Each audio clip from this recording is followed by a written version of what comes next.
Tanaka, the Japanese guy, his son tried to kill himself, but he's home from the hospital. He didn't die. Oh, yeah, good guy. It was a... No, die. A lie? No, die. Die. Die.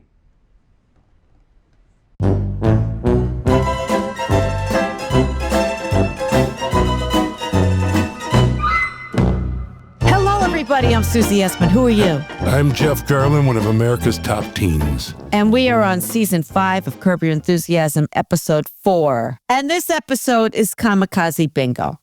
And Jeff and I have both said, not our favorite episode. No. But I wanted to say that on paper, it was funny. It just didn't. It's not like Larry misses with the outline. It's just sometimes how it's put together. It just didn't work for me. Quite frankly, I would say we have 120, well, not counting the pilot, the special, we have 120 episodes, and the number of episodes that maybe don't quite work are very few. Less than really 5 easy. Yeah, out of less than 5. Easy, it could be 2, 3, I don't know. But this one, for you and I could think of 2 right off the bat, including this one. So there's not many. Is one of those where he flushes the toilet and it hurts his ears? No, I wasn't we haven't done that yet, so I forgot about that one. I know, but that one... The one that didn't work was that one in season 1, what was it, the chiropractor one? Oh, remember the how weird one. that was? Well, by the way, I also want to say, that's based on the acupuncturist. Or the is it the acupuncturist, chiropractor? Acupuncturist. So that really happened. The chiropractor one was last season or the season before with, what's his face, who I'm going to see in Gutenberg this week. Josh Gad. What's his name? Yeah. Josh Gad. Yeah. But anyway. anyhow, no, wait. That guy is based on my acupuncturist and Larry's. And we established that at the time. No, when we did the episode. I know, but that guy really sent him flowers. And right. He never sent me flowers. I was okay with that. But something just didn't work in that episode. And this episode, something's not working for me. But we'll discuss it. Yeah. So we start out with at Hannah's Sushi, where Cheryl is having lunch or dinner, I'm not sure, with Yoshi, and Larry walks in. And when Larry walks in, all the sushi chefs call him Chicken Teriyaki Boy, and they start cluck, cluck, cluck, and doing all these crazy things with their arms. Because he never orders sushi, and he only orders. So he, noted. They noticed. That's how they know him. They know him as Chicken Teriyaki Boy. Because, by the way, those guys greet everybody in a nice big way. Correct. But if they know somebody, I can see them doing this. But again, it's a seed you don't see coming. That's right. And they're clucking and they're moving their arms like they're doing the funky chicken. And Cheryl is sitting with Yoshi, who was Greg Watanabe. And Yoshi bows at Larry. And Larry's nuts about the bow. Right. He loves the bow. He feels like we need humility in the bow and that we're all too cocky.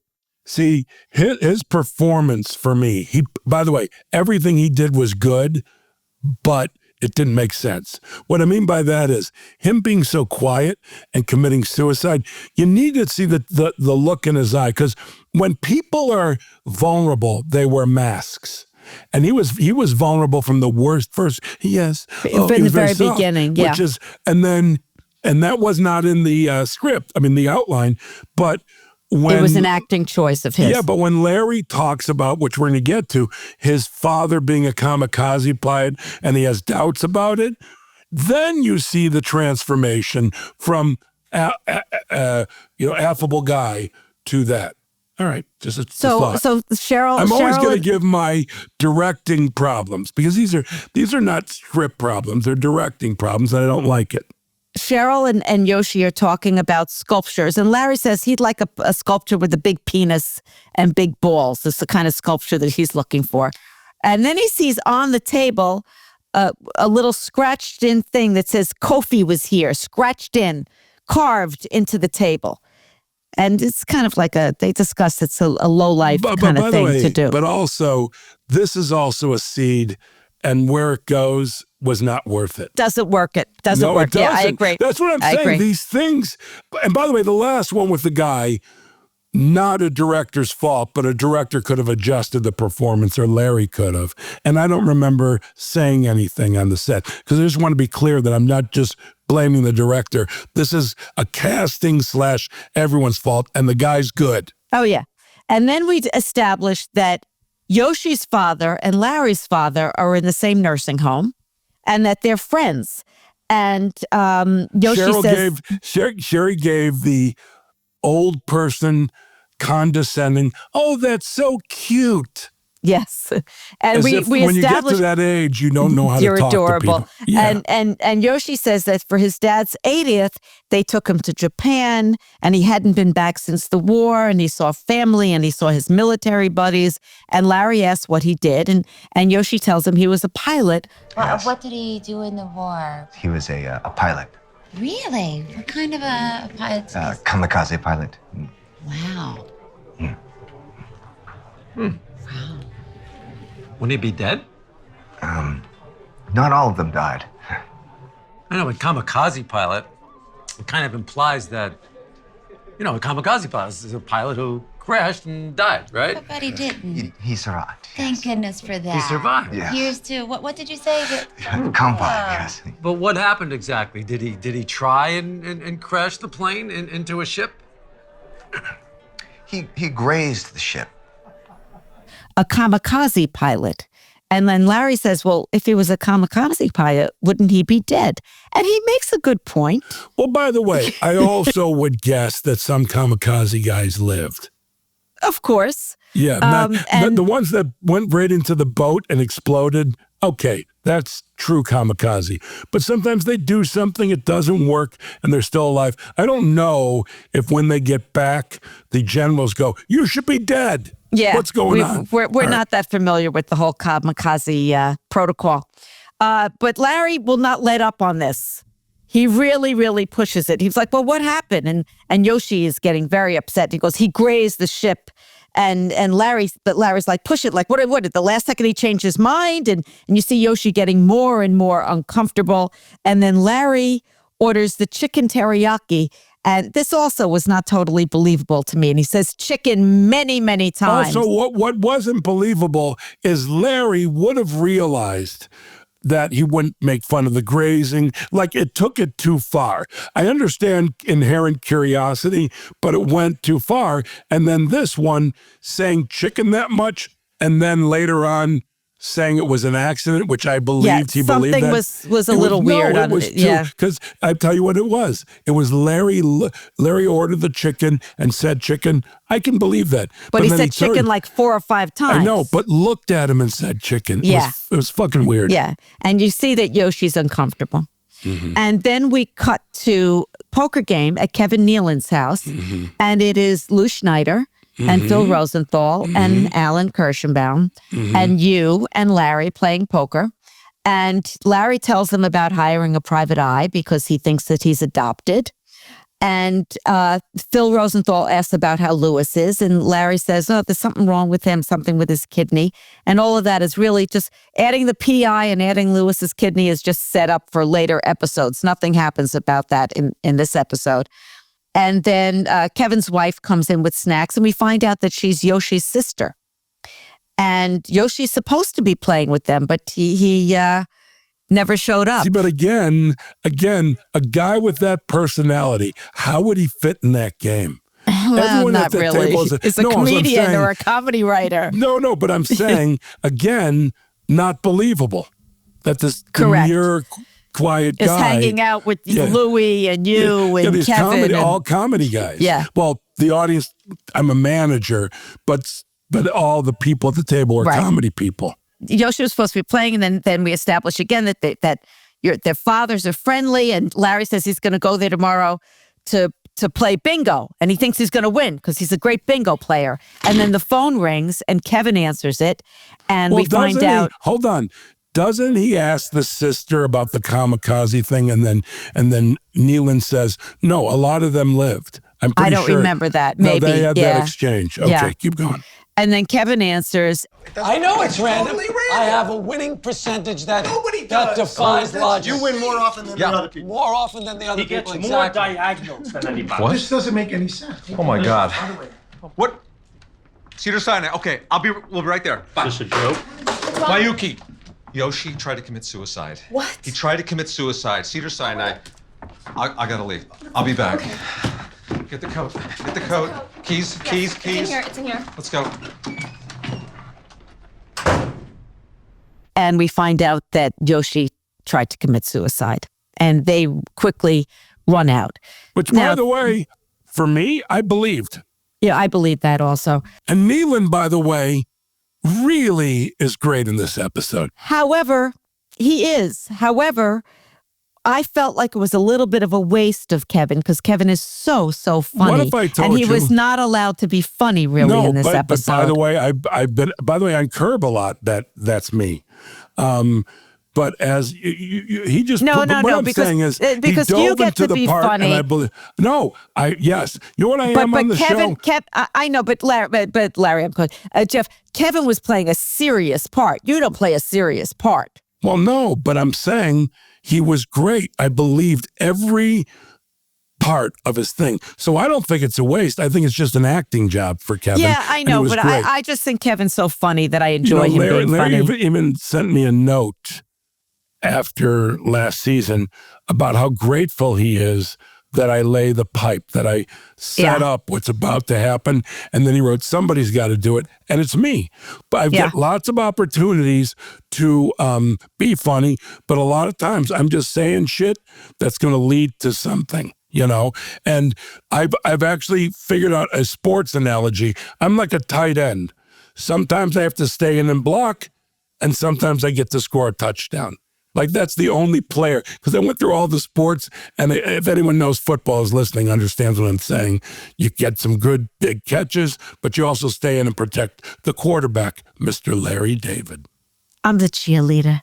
Yeah, I'm just picturing you in a cheerleader outfit with the way you are. Even as a girl, that's fucking. You didn't wear a cheerleader, were you? No. Yeah, I would bet everything that you were. So then Kevin and his wife leave to go to see Yoshi, and everybody's like saying to Larry says, "I just saw him last night," and Jeff, you said, "Does he seem weird?" And Louis says, was there anything he was humiliated by? See, that, to me... 2 on the money. 2 on the button. Yeah. And I was really jarred from the scene because I didn't remember that. Because mine's a naive question of like, I'm curious. That one is like, hey, I'm going to give you some meat that everyone's expecting you to eat. So then everybody's like, yeah, what do we do? Do we leave? But you don't know the alarm and you don't have a key. And there's a pizza coming. Well, you know. We're here. We are here. That's true because, I had to really finagle to get out tonight. I'm kind of happy to be anywhere. And, we can't leave the house. They're gone. You know, keys. And we don't know the alarm code or anything. And a pizza is coming. Got a pizza coming. Yeah, I got a pizza coming. And he tried. He didn't actually kill himself. He just true. tried. That's a very good distinction because tried, if he said he tried to, that means he didn't, which means he's alive. Okay. He's here. Thank God. We're lucky to be out. Pair 4 is best. Okay. So, of course, you got to stay. And also, he tried, but he didn't actually do it. And, but hold on. Also, when he comes back, he'll be happy that we're here.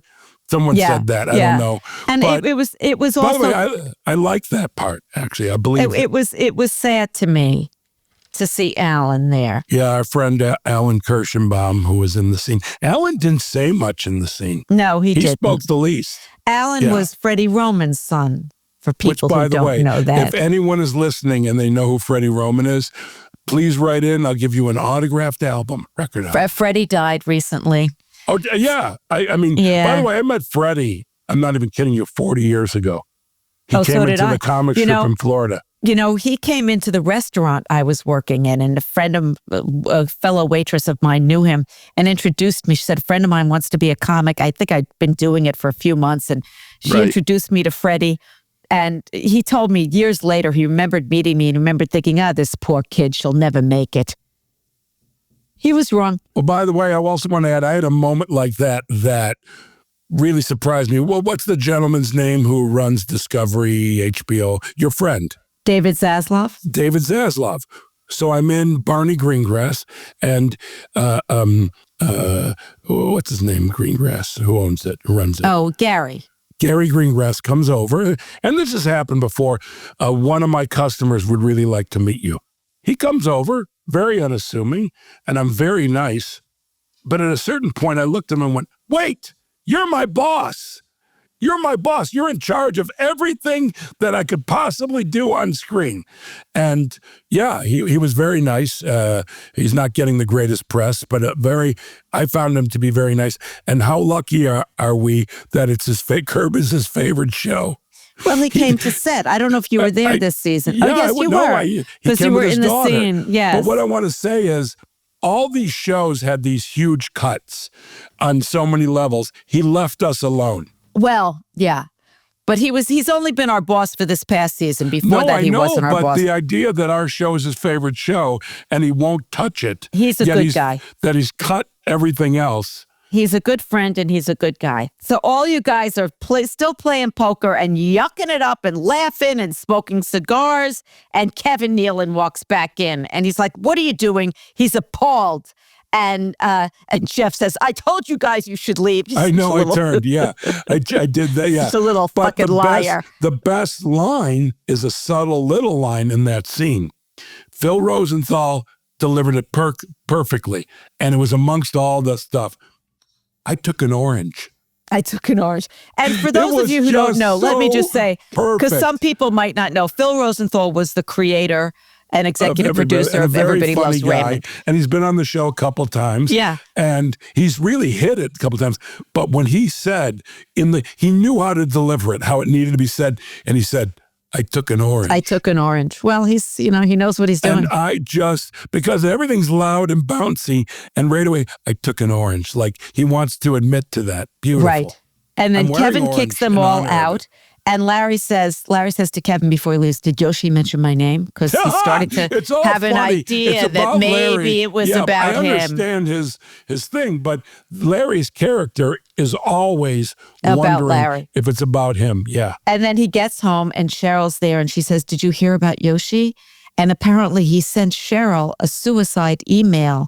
And Larry wants to hear the suicide email because he's afraid that it's about him. I'm sure that this has happened, but I never would have thought a suicide email. I think that's fucking brilliant. Yeah. And Cheryl says it's private. Larry says, we're married. If you get the sex, but you get all the information too. And he wants to see it. And Cheryl says, if you should have seen it, he would have copied you. Okay, and hold on Larry a second tries to grab the computer. Hold on. Go ahead. So Larry, the character, is like, well, you share whatever. And he and I have a policy.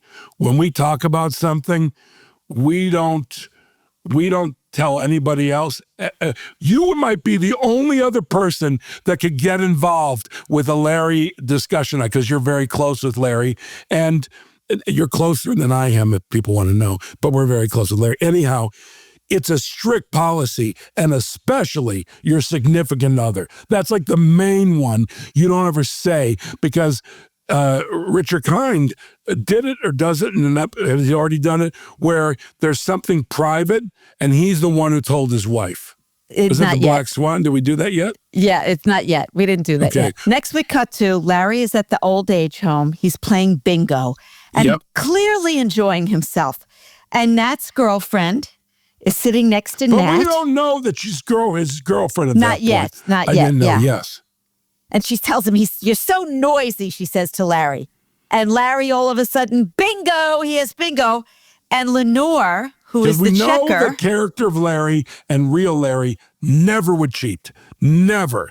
He has to feel really good about his accomplishment and whatever he does. And so he'd never. So when you're watching, if you watch the show, he's not lying. Because we would firmly establish on his sheet that wasn't calling, and that had to be a storyline, which it is, of him faking winning. But this is really funny which it sets up, I think, a really funny run. And did you notice that Lenore, the checker, I know, is played Millie That's Millie. right. Ann Morgan Gilbert, who played Millie on the Dick Van Dyke Show. Mary Tyler Moore's best friend, The Neighbors, with Jerry the dentist, Jerry Paris. That's right. Who also had a career. He was a very successful television director. I mean. Oh, was that? I didn't know that. Oh, Happy Days, the Dick Van Dyke Show, all of them. Jerry, I never got to work with him. I wanted to, but he directed a ton of TV shows. He was always working. Millie also played the grandmother on The Nanny. Not Millie, Ann Morgan Gilbert, who played Millie, also played the grandmother on The Nanny. And that, by the way, just like you mentioning Freddie Roman, The Nanny, you couldn't pay me to watch it. I've never seen it, and I wouldn't watch it. All I needed to see was a commercial for it, and I just say the words, I'm out. So Angela Patton plays Ruthie. And Lenore, who's played by Millie, says, Okay, I'm sorry, sir. I did not call I-17. What are you talking about? No, I never did. I-7, yeah, That I-17. is not correct. I did not call an I-17. Excuse me. Ha, ha, ha, ha, ha, ha. Cheat. All right, just be You patient. called Please I-7. be Let me patient. see that pad. No, you're not. Why? going to see Let me this take a pad. look at it. Nobody checks out this Why? pad. Well, why can't I check out your pad? Because I never let anyone look at Really? my No, pad. she never does. Good for you, Lenore. I did not call I-17. And Ruthie goes, ha, ha, ha, you're a cheat. She's really obnoxious, this Ruthie. And Larry wants to see her pad. And then all of a sudden, Ruthie has bingo. Larry wants to see Lenore's pad, and Lenore doesn't show anybody the pad. And she gets $1. Kevin and wife are with her father. Oh, Kevin and okay, so they leave. Larry's very upset about this. And Kevin and his wife are with Yoshi and his wife's father. And Larry says hello. And the father is very cold to him, gives him the cold shoulder. And he asks about Yoshi. Yoshi's by the home way, doing... the father doesn't say a line in the episode. Not one line. Yeah, but we had Tanaka. to... Tanaka is his name. Yeah. And Yoshi's home doing fine, apparently. And Kevin says, don't pretend you're concerned. And you were there yucking it up and having pizza. And Larry says, we thought about him between hands. Like, he's so insensitive. Another perfect and line. then Kevin tells him, you're the reason that he attempted suicide because you humiliated him over the whole kamikaze thing. You taunted him and you called him chicken. And Larry says, there's a big difference between saying you're a chicken and have a piece of chicken. So, and he also was like, no, that's what they call me. They call me chicken. Me teriyaki, chicken teriyaki. Yeah. And by the way, in this moment, Cheryl backs him. She says, yeah, that's what they call no, she wasn't here right then. This is okay, later. my mistake. I've done that. I jump. And This is in the nursing home. Okay. And then Larry tells him that he wants that Kevin ran out and he owed him $300. And Kevin says, I'll give you your chips back, but you have to call Yoshi at home and apologize. So Larry says he will call Yoshi at home and apologize. And he does call him to apologize. And as he's apologizing, he's eating pistachio nuts. Oh, hey, Yoshi, this is Larry David. Oh, hello, Larry. I'm actually, I'm calling to apologize. I'm sorry if I said anything that might have been inappropriate. I don't really mean anything to happen. I was just kind of curious. With the whole kamikaze thing, you know, I hope. Are you eating something? I'm eating pistachio nuts. You're eating pistachio nuts while you're apologizing to me? Yes, so? You can't be sincere about apologizing then snack on pistachio nuts. Why? I can eat and apologize. There's no pistachio crunching and apologizing. You can't be sincere, with eating pistachio nuts and blah, blah. By the way, how funny was it seeing him in the chair, crunching on those and opening the shells? Because he asked later, were there shells? Yeah, but Kevin asked later were there shells. And Yoshi was like, are you eating something? Yeah. What's crunching? But by the way, you don't snack and apologize. Which, by the way, a premise. Who thinks of that but Larry David? But Larry David. They never did that on The Nanny. The Nanny never had a crunchy apology pistachio scene. And Larry says to him, did you mention me in the suicide email? He will not let go of that either. And Yoshi hangs up. Next, Larry runs into the doctor. And the doctor, who is played by Matt DeCaro, writes a prescription for him for his father for some new blood thinners. And Larry tells the doctor about the bingo, that there's something very fishy going on about the bingo. Hold on, though. The way it's done is they get the business out of the prescription out of the way. Yeah. And it's one of Larry's one more thing. And he really wants to do an undercover thing, a whole thing. That's like a Columbo moment. One more thing. Yeah. Yeah, and he tells him she called my number, and then Ruthie wins, and Lenore gives her $1. How much do you want to bet that she's getting a 50-cent kickback? And, the doctor is like, Larry says, go in there, take your little smock off, he says to him. Take your little smock off. And so the doctor's like, do you want me to go undercover? And he was terrific, Matt DeCaro as the doctor. I loved him. And next, Larry's at the pharmacist, and the pharmacist, he doesn't like the drug that's on the prescription. He likes a different drug better. Have you ever had that experience? Me? Yeah, that the pharmacist tells you the I doctor. had in that store was in Pasadena, that drugstore. I always remember where we filmed stuff. And I'm in the aisle watching. I'm not in the video village. I'm just watching from an angle. But on the shelf behind Larry, top shelf, is adult diaper per se. And Laura's there, and this is the actual name of the product, Sir Dignity. Sir Dignity. And by the way, the other one, Lady Dignity. And I began doing commercials for the Dignity things, and Laura found them very funny. But that's my memory of that scene, the fucking Dignity stuff. Because I've not seen it since. Maybe they make it. Maybe the pharmacist is Sir Dignity. I don't know. Keep going. Larry goes through a whole thing about doctor, pharmacist, doctor, pharmacist. Who do you trust? And then he decides to go with the pharmacist. And then Larry runs into the doctor outside of the nursing home. And he says, any progress on the bingo business? And he's like, keep your eye on this Ruthie. I don't trust her. And then he tells him that the pharmacist disagrees with his prescription. Just came from the pharmacist. He kind of wants to go a different way with the medication. Sort of disagreed with you.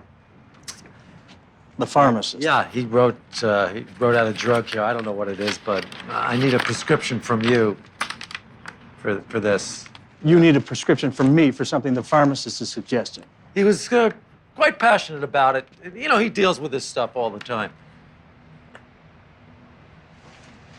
I'm a doctor, Larry. Well, he's a pharmacist.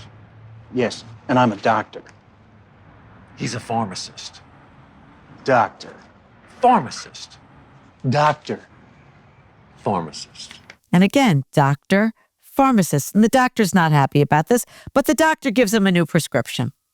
And then Larry enters the home, and he hears... Oh, yes. Fuck me. I want your cock. Oh, fuck me. It feels so good. Oh. Oh, I want your big cock. Really, really loud. Fuck me. I want your cock. By the way, I don't know who did that voiceover or if it was really coming from the movie. So he's walking around looking for the sound. And nobody notices. All these old people, nobody notices. Deaf, they're all and they deaf. don't notice. And he knocks at his father's door and walks in. I was really surprised that on the screen was real hardcore. It was real hardcore porn. It was really hardcore porn. She's bouncing on the guy. And very loud. Very loud. Yeah, but I'm like, what the fuck? I was shocked that we did that. Yeah. Shocked. I didn't remember that until I saw it watching it last night. I was like, wow, I didn't remember that. And then Larry turns it off, and then he says, there's something fishy with this bingo. No. Win a lot? Hold on. He comes in and he says with it, why is it so loud? I'm watching. And what I found funny about it, as they were discussing it, is that there is no... You think he's watching Captain Kangaroo. The way he's watching the porn is like you're watching Columbo. You're just sitting there watching it. And I found that hilarious. Yeah, and he got mad and he goes, I'm watching. I thought that was really funny. I can move on. So then he says, does Ruthie win a lot? And Nat says, of course she wins a lot. This woman is a winner, he says. He's in love with her. And then Ruthie enters when she's not happy to see Larry. And tells them about Yoshi, and he's talking to Nat, and he says to Nat, he didn't die, and Nat's what and he says very loud, die, die, die, and the doctor walks by and sees Larry screaming at Ruthie, die, die.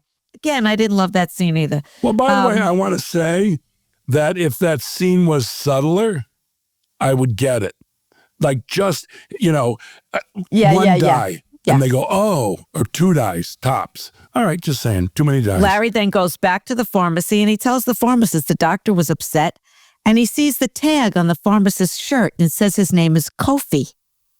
And then he says to him, have you ever been to that Japanese restaurant across the street? And he's like, yeah. So then Larry immediately makes the assumption that this is the guy who carved his name into the table and decides to go with the doctor. He doesn't trust this guy anymore because he's a carver. Next, Larry and Cheryl are at the Japanese restaurant. By the way, I want to say a little thing about this with him with the medicines. It's blood thinner. His dad really needs blood thinner. And I believe this, he's so involved in his own adventure that the real thing is he's not getting his dad this medicine. His medication, But I completely believe that because he gets caught up in the world of Larry. And they're at the Japanese restaurant, and he tells her about Kofi and the pharmacist, and Cheryl's just on her BlackBerry, checking the BlackBerry, and she's not even paying attention to him. Oh, by the way, hold on. How ahead of the curve were we? Because, yes, people were obsessed. This was with what year was this? 2005, by the maybe? way, if you think that when I talk, you even, I see that the eyes go glassy. And I know by the way, Larry especially, but Larry's funny. I'll be walking with him, telling him something, and he will scratch his head and go off to the right. And I will continue the story because I know he'll hear me and he laughs because, he's in his own. But Sari, man, the minute she tunes out to me, she's on her phone. And you know what she's doing? Hey, 3 years ago, this picture, 2 years ago. Yeah. And by the way, people have a different reason for their heads in the phone. What I have to do is, it wasn't popular like it is now when I was married to Marla, but I have to ask Sari when we have a meal, can you please put your phone down and away? Oh, no, I have rules. The phone is not allowed on the table. It's not allowed on the table. Okay. Let me just say something. You have respect. No one respects me. So when I make a demand, it's not a demand. It's like, could you please? My children, my ex-wife, who I'm, as I mentioned, very close with, my friends, what I say. That's why I love talking to young comedians. I do love it because they're hanging on every word. And I'm like, oh, finally. I'm just saying, everyone just falls asleep when I talk. All right, I'm moving on. Cheryl is checking her BlackBerry, and Larry gets upset about that. And Larry gets up to go to the bathroom, and as he gets up to go to the bathroom, the sushi chefs start with the chicken teriyaki boy, and cluck, cluck, cluck, chicken, cluck, cluck. Chicken teriyaki boy, quack, quack. Chicken, quack, quack, quack. Chicken, quack, quack, quack. Quack, quack, quack, quack, quack, quack, quack, quack, quack, quack, quack, quack, quack. Stop it! Yoshi! Chicken teriyaki. Great, this is great. And just then, Yoshi and Kevin Nealon walk in, and Yoshi freaks out and runs out like a little wuss that he is. And by the way, I completely believe that. Uh-huh. Because sometimes people walk in when things are going like the timing, and I believe the chicken thing, and I believe he'd run out. I'm just saying, because we said a few things during this episode. We're like, I don't know. But this one you believed. Oh, yeah. And then another guy walks in, a dark-haired guy looking nothing like the pharmacist, and Kofi is here. And that's Kofi. It wasn't the pharmacist, this guy who walks in. And Larry walks out to Kevin. And Larry says, I kept my end of the bargain, so fork up the money you owe me. Like I said, the Kofi run. It was nothing. Went nowhere. But sometimes, by the way, you throw, especially me when I'm doing stand-up, you throw it out there, we'll see. And this is one of those, we'll see. So Kevin says it's not a proper apology that you made. I don't owe you the money because you were eating pistachios while you made the apology, and there were shells, and it's not a proper apology. And then Larry challenges him. All right, I want my money back. It's going to be double or nothing at bingo tomorrow night at the nursing home. And then Cheryl's suicide BlackBerry. I don't know what that meant. That wasn't really. No, she got more info on it, but that's when she comes in and defends Larry. That scene. Right. The chicken thing. And because that's a rare one where Cheryl calmly would go, yes, he's teriyaki chicken boy. Chicken teriyaki boy. Next word, bingo.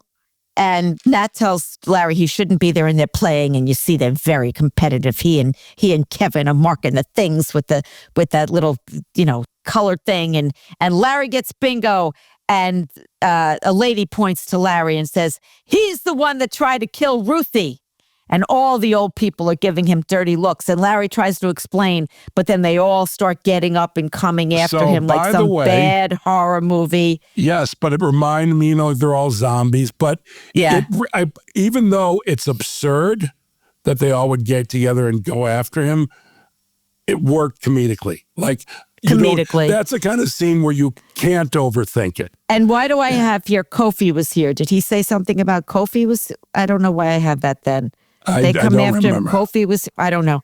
And then Tanaka, Yoshi's father, is in an electric wheelchair and then goes. No, but the zombies, the people, they make a lane for him. Yeah, make a lane. Filled with anger.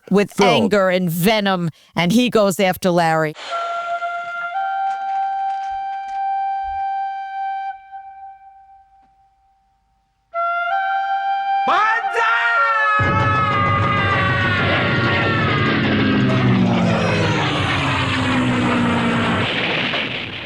And that's the end of the episode. Okay, but the next episode, Larry was walking fine. We didn't attend a funeral. Why do we do that? You know what's so funny? We'll have a storyline for the season. It's gone for the next season. A show is always they're going to be working at an ice cream shop. Boom. We've had so many. I was pregnant. Right. With a baby, and we never had the baby. And then it was the son and the other. But I'm saying, but by the way, you know what else we did, which is a throwback to the 50s, like the Honeymooners, whatever? We would use the same actors 2 or 3 times in a different part. Yeah. And because Larry came from that era, the Bilko era, what have you, where a guy was a cop in one episode. It's like repertory. And then a bully. Yes. And I've always pushed for, whenever I've been involved with shows, and obviously we did it on Curb, for 2 things. One is if you're doing a comedy, you say something funny, the other person either comments because they don't find it funny or they laugh. I really think, I've mentioned this before, I swear, I think we're the first television situation comedy where when one person says something funny, the other person laughs.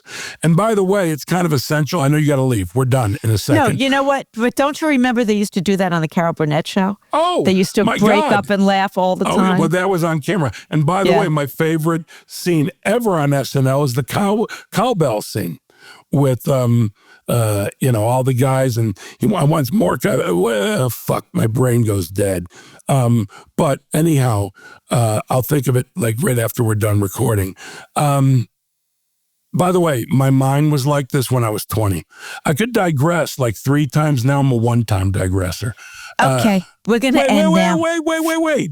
The cowbell scene on it. But what was my point in pointing that out? The one thing we do is that we laugh when we laugh. And in that scene, there was no way not to laugh in that scene. And those guys tried to keep a straight face. They couldn't. And it makes that scene, which is funny as hell, so much funnier. Christopher Walken, he plays the producer. Yeah. I need more cowbell.